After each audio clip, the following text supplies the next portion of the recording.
여러분 모두에게 우리 하나님께서 크신 은혜로 함께 해주시기를 바랍니다. 우리 옆에 있는 지체들과 함께 인사하겠습니다. 반갑습니다. 사랑하고 축복합니다. 감사합니다. 오늘 하나님께서 우리에게 주시는 말씀은 호세아서 5장 8절부터 15절까지 말씀을 봉독하겠습니다. 호세아 5장 8절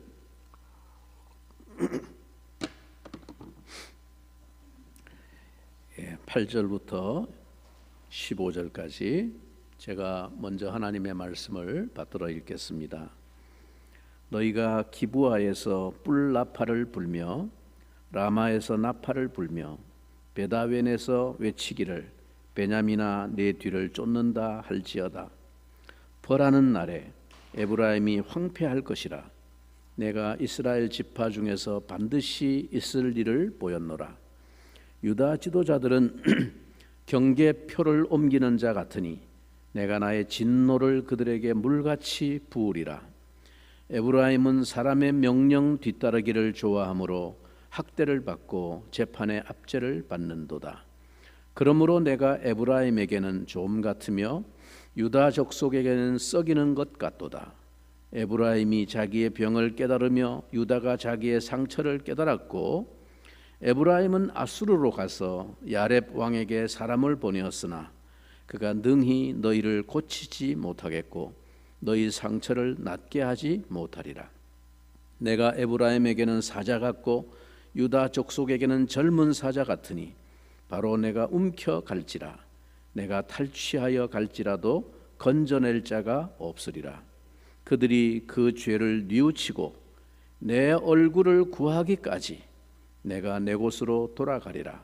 그들이 고난받을 때에 나를 간절히 구하리라. 아멘. 여러분, 사람들이 안정되고 부유한 삶을 좀 더 안정감 있게 살 수 있는 부유한 삶을 추구하고 원하는 이유가 무엇이겠습니까? 그것은 역설적으로 말하면 이 세상이 너무나도 불안정하기 때문이죠. 세상이 믿을 수 없고 불안정하기 때문에 내가 내 삶의 안정을 확보해야 되기 때문에, 그래서 재물과 부를 많이 축적하고 그렇게 쌓아 놓으려고 하는 것입니다. 언제 무슨 일이 일어날지 모르기 때문에 내 나름대로 대비책이 있어야 위기의 때를 견딜 수 있다고 생각합니다. 근데 하나님께서는 자기 백성에게 이런 세상 사람들과는 전혀 다른 삶을 살기를 원하십니다. 하나님의 백성이 믿지 않는 자들과 근본적으로 다른 것이 무엇입니까? 그것은 곧 한마디로 말하면 하나님의 말씀대로 산다는 것입니다. 오늘 우리가 읽은 이 본문은 이스라엘 백성들이 불안한 나머지, 현실이 불안하니까 불안한 나머지 하나님의 말씀보다는 세상의 길을 택했을 때 그 어떤 결과가 그들에게 왔는지에 대해서 말씀하고 있습니다. 안정을 추구하는 인간의 삶에 가장 두려운 소식이 뭐겠습니까? 전쟁이 터졌다는 것입니다. 안정을 추구하는 인생의 가장 두려운 소식은 전쟁이 터졌다는 것이죠. 전쟁은 모든 것을 한순간에 앗아가 버립니다. 오랜 세월 그토록 내가 안정을 더 얻으려고 애쓰고 땀 흘렸던 모든 것이 그토록 허망하게 사라져 버립니다. 우리 민족은 특별히 고대로부터 근대사에 이르기까지 유난히 많은 전쟁의 경험을 역사로 간직하고 있어서 우리 민족들이 특별히 무의식적으로 본능적으로 이 정서 속에 특히 전쟁에 대한 두려움을 안고 있는 백성입니다. 여야가 어떻든지 간에 항상 이 북한의 어떤 위협, 그게 자꾸 두각되어지면 여고 야고 없습니다. 그게 가장 우리 백성의 트라우마가 되어 있기 때문이죠. 여러분, 이스라엘도 이런 점에서 우리 한국 아주 유사한 점이 많습니다. 이스라엘만큼 전쟁의 참화를 역사적으로 많이 겪어온 민족이 없습니다. 지금도 마찬가지죠. 사방에 적으로 둘러싸이는 조그만 손톱만한 나라입니다. 그러니까 굉장히 민감한 트라우마를 가지지 않을 수 없는 나라입니다. 그래서 고대로부터 그들에게는 가장 두렵고 긴장되는 사실은 언제나 전쟁의 소식이었습니다. 오늘 우리가 읽은 본문은 바로 이 전쟁의 나팔 소리로 시작하고 있습니다. 여러분 다시 한번 주목해 보십시오. 8절과 9절, 너희가 기브아에서 뿔 나팔을 불며 라마에서 나팔을 불며 베다웬에서 외치기를 베냐민아 내 뒤를 쫓는다 할지어다. 벌하는 날에 에브라임이 황폐할 것이라. 내가 이스라엘 지파 중에서 반드시 있을 일을 보였노라. 예, 여기 뭐 뿔나팔을 불고 나팔 소리가 나고 하니까 뭐 잔치하는 것처럼 생각할지 모르지만 여기서 말하는 이 뿔나팔 소리는 전쟁을 알리는 비상나팔 소리입니다. 선지자는 전쟁이 이 베냐민 지파의 땅에 임박했음을 오늘 본문이 알리고 있습니다. 여러분 오늘 여기 언급되고 있는 기브아, 라마, 베다베는 모두 다 베냐민 지파에 속한 성읍들입니다. 신명기의 율법 전통에 따르면 대적의 침공은 종종 이스라엘이 하나님과의 언약을 깨뜨린 것에 따르는 하나님의 심판임을 가리키는 징조였습니다. 그러면 왜 하나님의 심판으로서의 이 전쟁 나팔 소리가 하필 그 땅의 중심부인 베냐민 지파의 성읍들에서부터 시작되고 있을까요? 왜 베냐민 지파의 성읍들만 여기 언급하고 있을까? 이스라엘이 다 타락했고 유다가 다 타락했는데 왜 한복판에 이스라엘 땅의 배꼽에 해당하는 한복판에 있는 이 베냐민 지파의 성읍들만 지금 언급하고 있을까요? 여기서 언급되고 있는 기브아, 라마, 베다웬 이 지역들은 이스라엘에서 전쟁의 피해가 가장 적었던 비교적 안전한 곳이라고 생각되던 동네들입니다. 사마리아와 예루살렘 사이에 위치해서 이스라엘 전체 땅을 놓고 보면 중심부에 해당합니다. 만약에 외적들이 쳐들어오면 저 아수르라든가 아람이라든가 이스라엘 북쪽에 있는 강대국들이 쳐들어오면 제일 먼저 어디부터 당하겠습니까? 예, 갈릴리 북부에 있는 스불론과 납달리 지파 이 땅들이 완전히 초토화됩니다.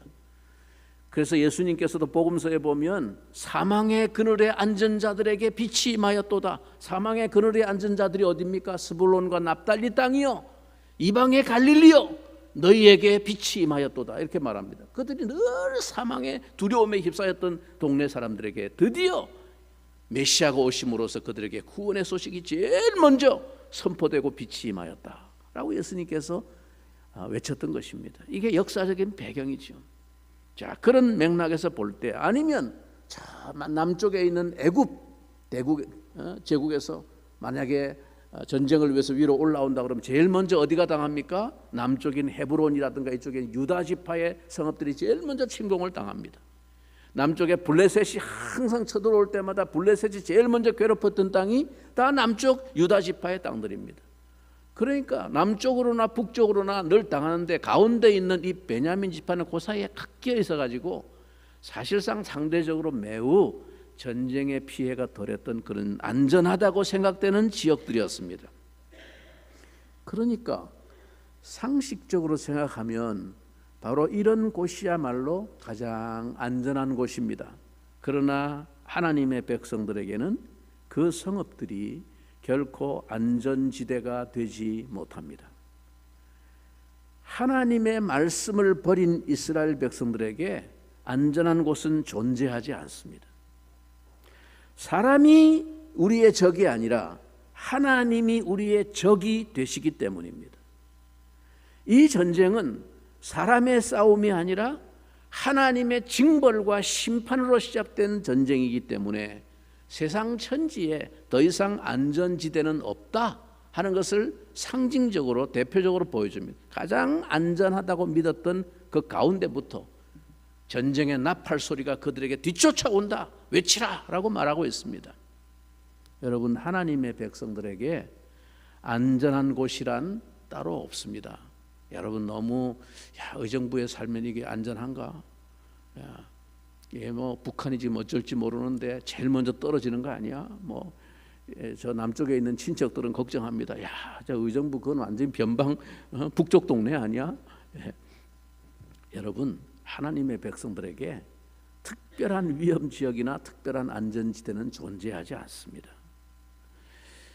아무리 세상에서 제일 안전하다고 생각했던 기브아의 땅을 사놓고 라마에다가 집을 사놓아도 그것이 우리의 안전지대가 되지 못함을 말합니다. 내 인생이 임대주택에 산다고 불안하고 구중궁궐 같은 집이라고 해서 안전한 것이 아닙니다. 하나님의 백성들에게는 그런 것이 안전을 보장하지 않습니다. 한국 땅이라고 해서 불안하고 미국이라고 해서 안전한 곳이 아닙니다. 신학교 동기인 내 친구 하나는 한국이 불안하다고 2000년 21세기가 시작될 밀레니엄 버그가 막 정말 들끓을 때 한국은 거기에 대해서 대비책이 없어 이거 무슨 일이 일어날지 모른다고 미국으로 이민을 갔어요. 참 별일이 다 있어요. 미국이라고 해서 안전한 것이 아닙니다. 오직 하나님의 말씀이 있고 그 말씀에 순종하는 삶이 있는 곳이 하나님 백성의 안전지대임을 믿으시기 바랍니다. 우리가 하나님을 믿는다는 신앙은 그런 것이죠. 그게 아니면 그건 신앙이 아니고 하나님을 믿지 않음입니다. 그렇다면 이처럼 그들을 멸망에 이르게 한 결정적인 죄가 무엇일까요? 하나님이 호세아를 통해서 진노하시는 그들의 죄가 무엇입니까? 오늘 먼저 10절 11절을 보시면 그들의 죄를 하나님이 이렇게 책망하십니다.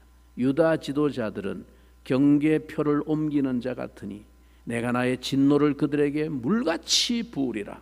에브라임은 사람의 명령 뒤따르기를 좋아하므로 학대를 받고 재판의 압제를 받는도다.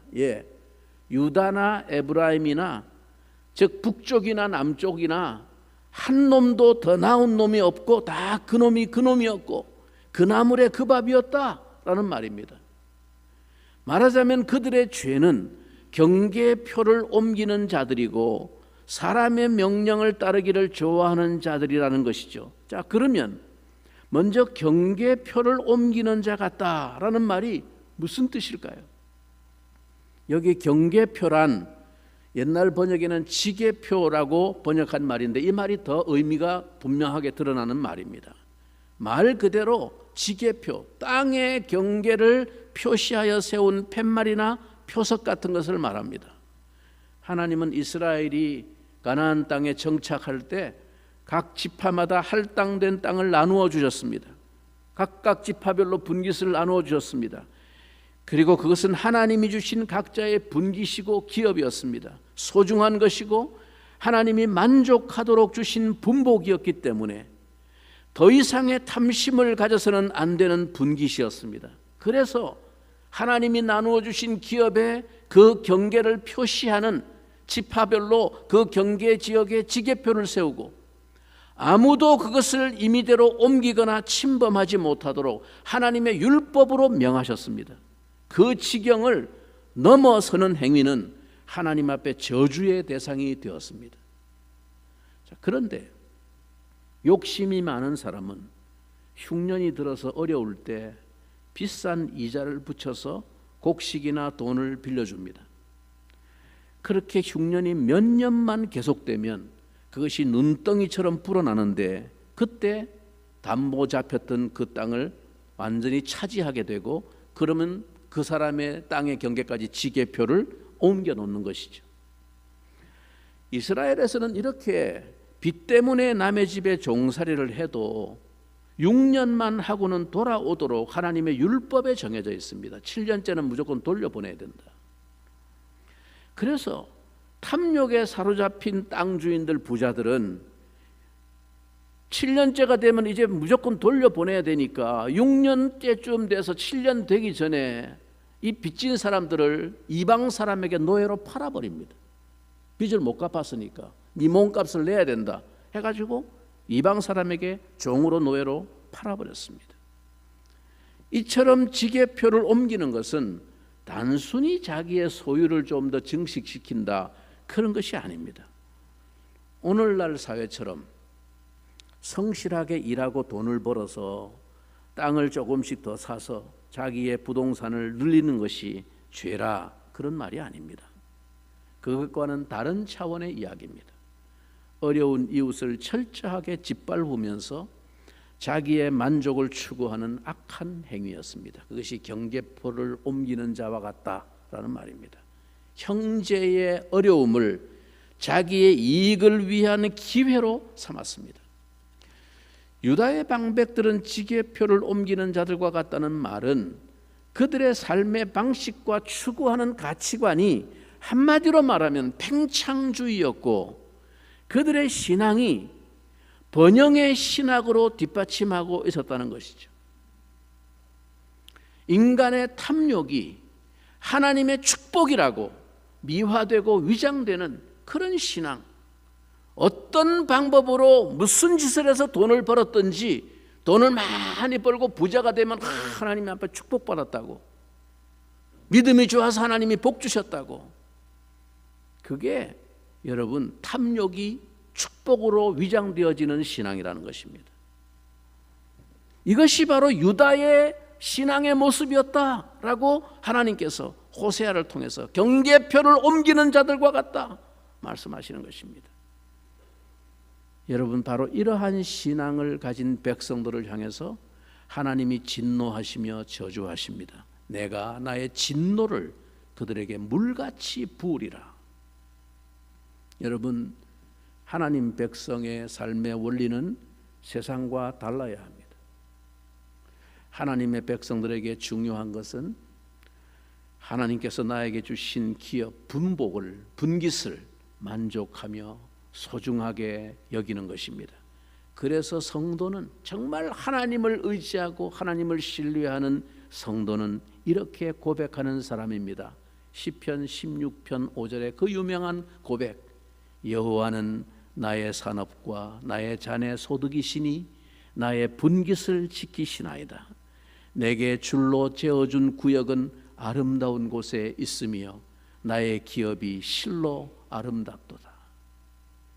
하나님께서 자기 백성에게 주신 분깃, 기업은 매우 값지고 소중한 것이며 세상의 다른 가치로서는 비교하고 바꿀 수 없는 것들입니다. 그래서 하나님의 백성들은 자신의 행복을 극대화하는 것을 삶의 목표로 삼지 않습니다.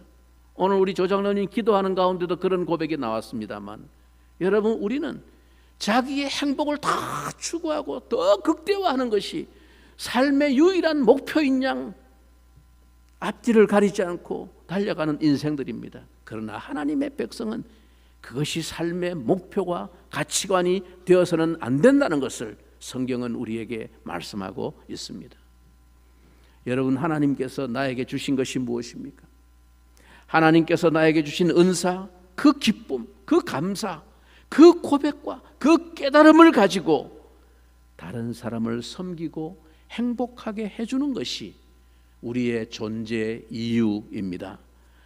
우리는 축복을 모아놓는 축복의 고인물이 아니라 축복의 통로가 되는 하나님 백성의 존재 양식과 이유입니다. 우리는 사해바다 같은 존재가 아니라 갈릴리 바다와 같이 하나님의 복을 세상 가운데 이웃에게, 나로 말미암아 세상 사람들에게 하나님의 은혜를 알게 하는, 흘려보내는 통로가 되는 것이 우리가 세상을 사는 존재의 이유라는 사실을 늘 기억해야 합니다. 또 하나, 오늘 본문에서 지적하고 있는 이스라엘의 죄가 뭐라고 말합니까? 11절에 에브라임은 사람의 명령 뒤따르기를 좋아하므로 학대를 받고 재판의 압제를 받는도다. 이스라엘은 사람의 명령을 따른, 즉 하나님의 말씀을 버리고 사람의 명령을 따랐습니다. 이것은 세상적인 인간의 가치관과 가르침과 풍조를 따랐다는 뜻으로 이해될 수 있습니다. 그래서 그 결국이 어땠습니까? 그 결국은 허망한 파멸과 하나님의 심판을 받게 되었다는 말입니다. 하나님은 선지자를 통해서, 호세아를 통해서 이 사실을 더욱더 분명하게 지적하십니다. 12절에 그러므로 내가 에브라임에게는 좀 같으며 유다 족속에게는 썩이는 것 같도다. 좀이 들어서 다 사가 없어지는 것처럼, 썩어 문드러져서 다 없어지는 것처럼 하나님이 자기 백성들에게 좀같이 썩이는 것 같이 되시겠다고 말씀합니다. 에브라임과 유다를 향한 근본적인 대적자는 다름이 아닌 야훼 하나님 자신임을 밝히고 있습니다. 너희를 대적하고 있는 대적이 이방 나라가 아니야. 바로 여호와 하나님, 내가 너희의 대적들이야, 대적이야 라고 말씀합니다.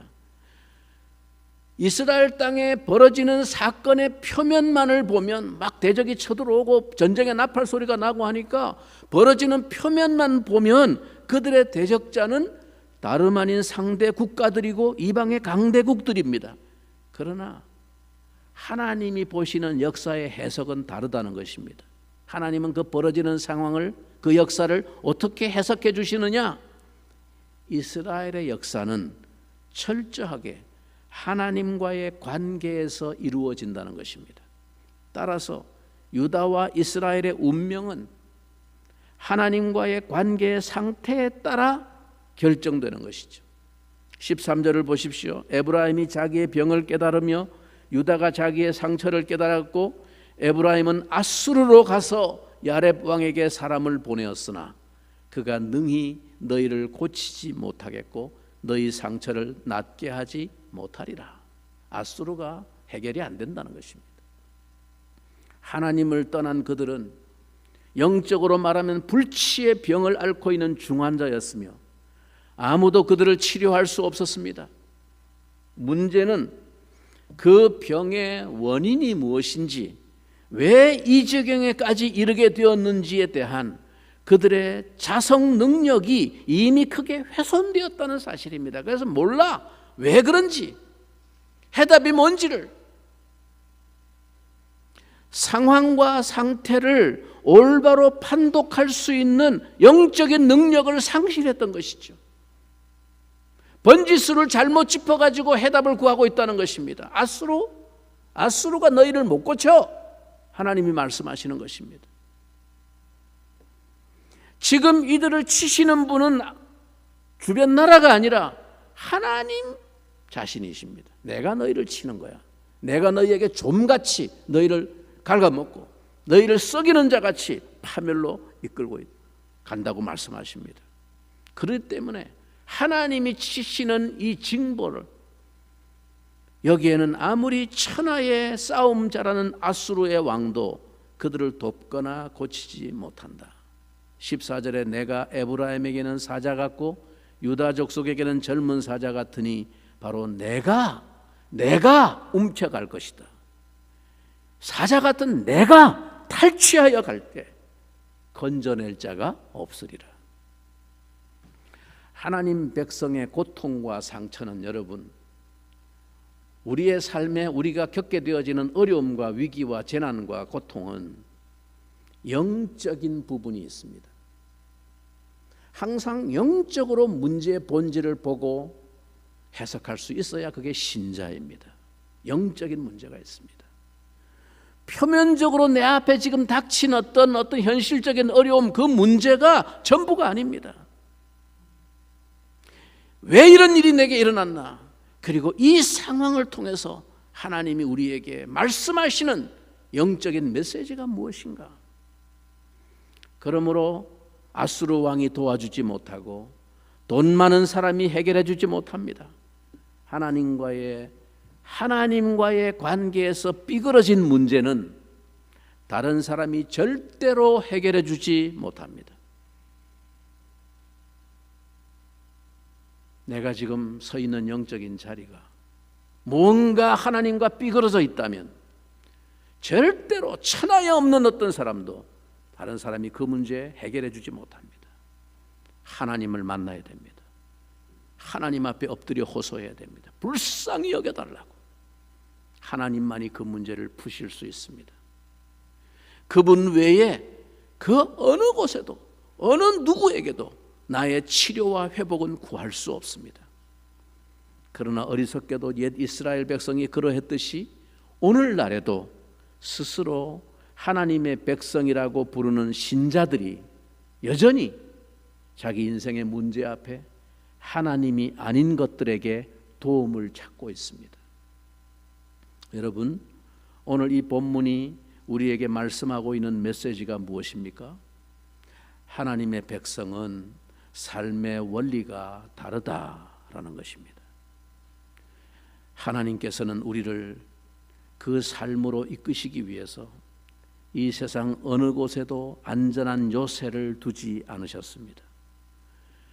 말씀이 있는 곳 외에는 그 어느 곳에도 안전한 곳은 없습니다. 우리가 경험하고 있는 문제 속에는 분명히 영적인 문제가 들어 있습니다. 이것은 세상 그 어느 누구도 해결할 수 없는 부분입니다. 내가 하나님 앞에 온전히 돌아와 엎드리며 구하기 전에는 아무도 나의 이 영적인 병과 상처를 치료할 수 없습니다. 그래서 선지자는 뒤에 6장에서 이스라엘을 향해 이렇게 부르짖습니다. 6장 1절에 보면 오라 우리가 여호와께로 돌아가자. 여호와께서 우리를 찢으셨으나 도로 낫게 하실 것이요 우리를 치셨으나 싸매어 주실 것입니다. 이제 이스라엘을 향한 하나님의 진노의 맹렬한 심판이 사자와 같이 덮치고 지나간 다음에 하나님께서는 사자가 마치 그 동굴로 돌아가듯이 그들을 떠나 물러가신다고 말씀합니다. 여러분 15절을 한번 보십시오.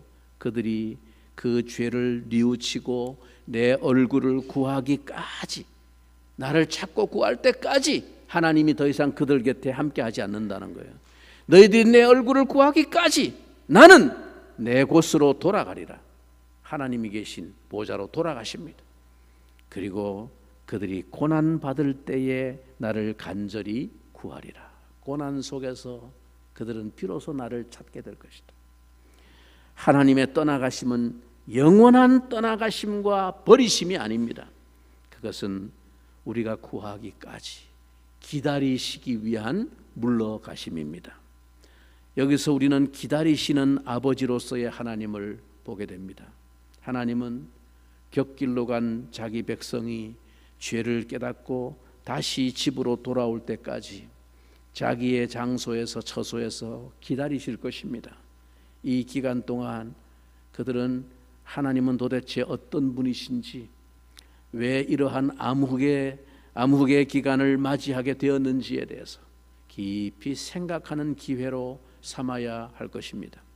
그래서 이스라엘을 떠나신 하나님은 사실은 이스라엘을 간절히 기다리시는 하나님이심을 역설적으로 15절이 말씀하고 있습니다. 너희들이 내 얼굴을 구하기까지 나는 기다리고 있겠다. 너희들이 고난 속에서 나를 간절히 찾으리라. 그걸 기대하고 계신다는 것입니다. 그분은 집을 떠난 아들이 자기의 불행의 근본 원인을 깨닫고 돌아올 때까지 대문을 열어두고 오늘인가 내일인가 대청마루에 서서 그 아들을 기다리시는 탕자의 아버지와 같은 분입니다. 오래 참고 고통하며 인내하시는 아버지이십니다. 그들이 그 죄를 뉘우치고 내 얼굴을 구하기까지 내가 내 곳으로 돌아가리라. 그들이 고난받을 때에 나를 간절히 구하리라. 이스라엘 백성이 하나님의 얼굴을 구할 때까지 마음을 졸이면서 기다리시는 아버지. 여러분, 우리의 경험이 잘 말해주듯이 우리의 인생 가운데서 언제 우리가 하나님을 찾습니까? 정말 간절히 하나님의 얼굴을 구하며 하나님을 찾는 때가 언제입니까? 언제 우리가 그 얼굴을 간절히 구합니까? 모든 일이 잘 풀리고 잘 될 때입니까? 그러면 오죽 좋겠습니까마는 대부분의 사람들이 주님의 얼굴을 간절히 찾게 될 때는 삶의 음침한 계곡에서 헤매일 때입니다. 이것을 아시는 하나님께서 뭐라고 말합니까? 그들이 고난받을 때에 나를 간절히 찾으리라. 그리고 하나님은 그 부르짖음을 기다렸다는 듯이 들으시는 분이십니다. 1887년에 19세기 사람이죠. 1887년에 일본 동지사 대학을 졸업하고 당시에 외국인 회사에 가게 취직해서 미래가 촉망받던 한 청년이 있었습니다. 일본에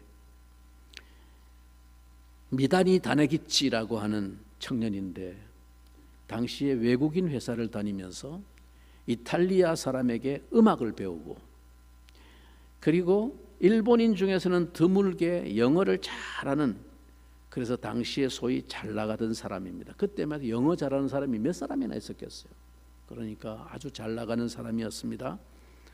그래서 당시에 영국 선교사가 전도를 하려고 복음을 전하려고 보니까 아직 언어를 배우지 못해서 통역할 사람이 필요한데 소문을 들어보니까 이 다네기치라고 하는 청년이 영어를 잘한다고, 그래서 섭외를 해가지고 이 사람을 통역사로 발탁을 했습니다. 전도 집회를 다니는데 자주 이 사람을 통역사로 썼습니다. 그러니까 이 사람은 자기의 의지와 상관없이 자기 입으로 복음을 전하게 된 것입니다. 처음에는 그저 말만 일본어로 옮겨주고 그리고 수고비를 받아가는 쏠쏠한 알바 개념으로 시작을 한 일이었는데 그는 계속 반복적으로 선교사가 전하는 이 성경의 복음을 통역하면서 그것을 마음에 되뇌이게 되었고 어느 날 그 영혼에 부딪혀오는 하나님의 사랑을 깨닫게 되었습니다. 예수 그리스도를 영접하게 됩니다. 그 영혼을 계속 두드리는 그 하나님의 말씀이 계속 반복적으로 가는 곳마다 전했던 하나님의 말씀이 무엇이었겠습니까? 하나님이 세상을 이처럼 사랑하사 독생자를 주셨으니 이는 그를 믿는 자마다 멸망치 않고 영생을 얻게 하려 하심이라. 가미와 사카이요 고노 요니 아이시, 하나님이 세상을 이처럼 사랑하사 독구신샤와 다헤라이란 맛이다, 하나님이 독생자를 주셨다. 자기 입으로 얘기한 거예요. 자기 입으로. 선교사가 영어로 말하면 자기 입으로 이렇게 얘기하는 거예요. 계속. 그러니까 이 말이 외워지지 않았겠습니까? 계속 자기 영혼에 들려오는 소리였습니다. 그는 세상에서 잘 나가고 돈 잘 버는 성공하는 인생의 꿈을 가진 사람이었지만 하나님의 사랑을 깊이 깨닫고 묵상하게 되면서 인생의 새로운 가치와 소원을 가지게 되었습니다. 그는 그리스도를 위해서 살기로 결심하고 영국 성공회 선교사가 이끌던 당시 일본 전도대의 일원이 되어서 음악적인 재능을 가지고 아코디언을 연주하면서 많은 찬송을 지었습니다. 그리고 그 선교사와 함께 일본 전역을 순회하면서 복음을 전했습니다. 그리고 1901년에 일본 최초의 찬송가를 번역 편찬하게 되는데 그때 자신이 작사한 이 고백의 시도, 찬송가도 거기에 수록했습니다. 바로 그가 하나님이 측량할 수 없는 그 사랑, 죄인을 위해서 자기 독생자를 희생하신 그 사랑의 복음을 깨닫고 밀려오는 감사와 감격으로 지었던 찬송시가 바로 우리 찬송가에도 소개되어 있는 294장 하나님은 외아들을 주시는 데까지, 하나님은 사랑이라, 하나님은 사랑이라, 자신의 독생자를 주시기까지 우리를 사랑하신 하나님의 사랑을 노래하고 있습니다. 이 찬송가는 요한복음 3장 16절을 근거로 해서 작시한 것으로 내용은 그야말로 복음의 진수이고 기독교가 전해지는 곳마다 선포되었던 핵심적인 진리입니다.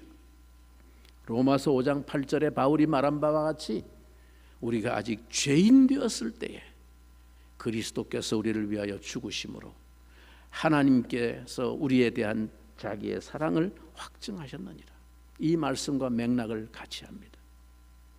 인간은 사랑스러운 것을 사랑하지만 하나님은 자신의 뜻을 배반했을 뿐만 아니라 심지어 자신에게 적대적인 죄인인 우리를 극진히 사랑하셨습니다.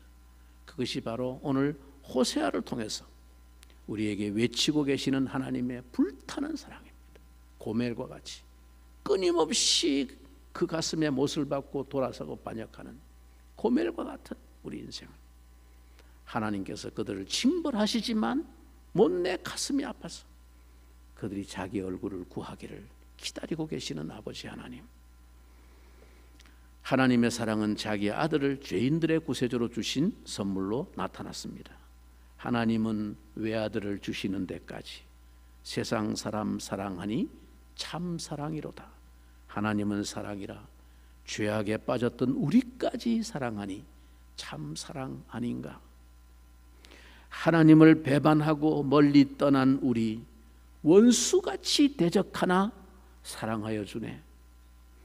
세상 죄를 사하시려 우리 죽을 대신 성자 예수 십자가에 고난 받으셨네. 이 사랑에 감격하여 곧 주께 나오라.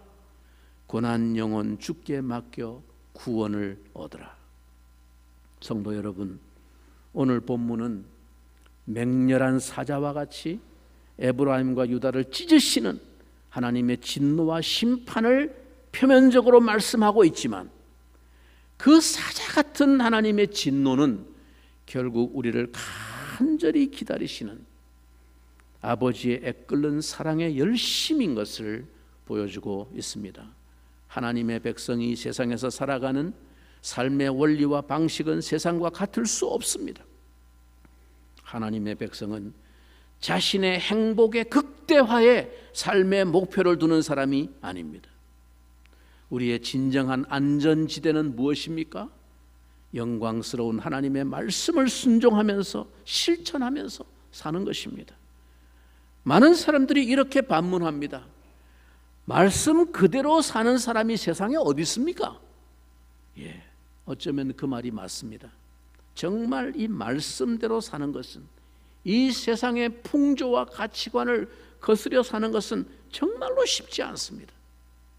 그러나 여러분, 한순간 한순간 갈등과 번민의 기로에서 한번 믿음으로 말씀을 따르는 선택과 결단을 한번 해보십시오.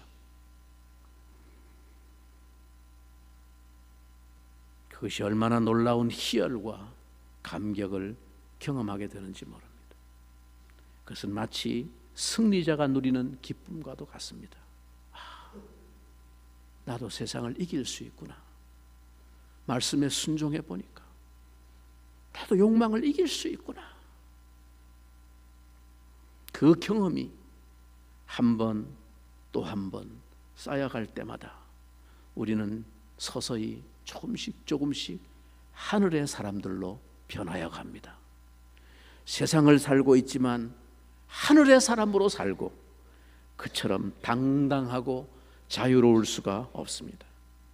이 신앙의 참된 기쁨, 이 신앙의 새로운 세계를 누리시는 여러분이 되시기를 주님의 이름으로 축원합니다. 예, 오늘 이 말씀을 기억하면서 끊을 수 없는 하나님의 그 불타는 사랑, 우리를 향해서 호소하시고 기다리시는 하나님의 사랑이 내 영혼 속에 새겨지게 도와주시고, 그 사랑 감사하여 하나님, 우리의 삶이 하나님의 말씀대로 순종하는 사랑의 신부가 되게 하여 주시옵소서. 우리 같이 한번 동성으로 기도하겠습니다. 살아계신 주 하나님 아버지, 오늘도 말씀으로